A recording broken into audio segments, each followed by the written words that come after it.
សម្ដេចតេជោមានតែចោលទេដែលខ្លាចតុលាការប្រធានព្រឹទ្ធសភាសម្ដេចតេជោហ៊ុនសែនបានលើកឡើងថាការយកបញ្ហាព្រំដែនប្រាសាទតាមុនតូចប្រាសាទតាមុនធំតាក្របីនិងមុំបីទៅកាន់តុលាការយុត្តិធម៌អន្តរជាតិ ICJ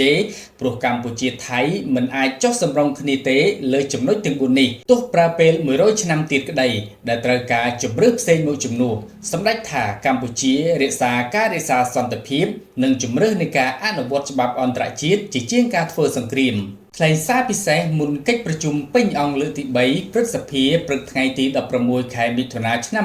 2025នេះសម្ដេចតេជោហ៊ុនសែនបានលើកឡើងថា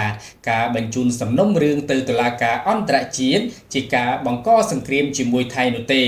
សម្ដេចបន្ថែមថាកម្ពុជាមិនចង់ធ្វើសង្គ្រាមទេតែមានកម្លាំងគ្រប់គ្រាន់ក្នុងការទប់ទល់ជាមួយការគំរាមកំហែងជាយថាហេតុទាំងអស់សម្ដេចតេជោសង្ឃឹមថាប្រទេសក្នុងពិភពលោកដែលកំពុងអនុវត្តនយោបាយគោរពច្បាប់អន្តរជាតិគាំទ្រដល់កម្ពុជាដែលកំពុងស្វែងរកដំណោះស្រាយដោយសន្តិភាពនេះសម្ដេចថាអ្នកណាក៏ដោយដែលគេចវេសពីតុលាការមានន័យថាខ្លួនមានពិរុទ្ធភាពនិយាយតាមមួយបែបទៀតមានតែចោលទេដែលវាខ្លាចតុលាការបើយើងមានភាពបរិសុទ្ធមិនត្រូវខ្លាចតុលាការទេសម្ដេចតេជោជំរុញដល់ការប្រើប្រាស់ផ្លូវច្បាប់ដើម្បីបង្ហាញពីភាពសុចរិតរបស់ខ្លួនលើឆាកអន្តរជាតិកម្ពុជាបានដាក់បញ្ជូនលិខិតបណ្ដឹងទៅកាន់តុលាការយុត្តិធម៌អន្តរជាតិនាក្រុងឡាអេប្រទេសហូឡុងកាលពីថ្ងៃទី15ខែមិថុនាឆ្នាំ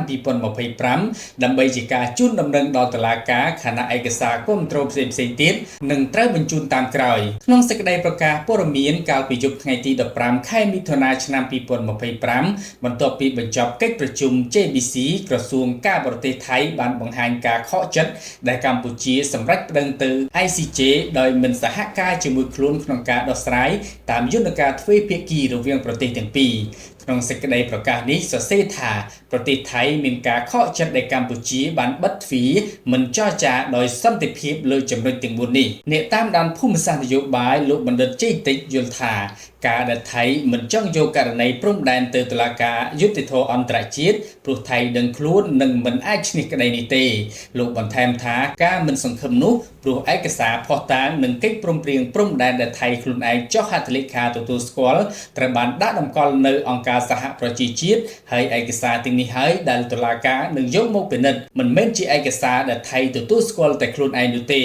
លោកថាបើថៃមិនយល់ព្រមក្នុងដំណើរការក្តីនេះក៏ដោយក៏ ICJ មានសិទ្ធិក្នុងការត្រួតពិនិត្យឯកសារដែលកម្ពុជាបានដាក់ហើយក៏មានភស្តុតាងអំណះអំណាងគ្រប់គ្រាន់គ្រប់ជ្រុងជ្រោយនោះគឺ ICJ នឹងពិចារណាហើយលទ្ធផលក្នុងការប្រកាសរបស់ ICJ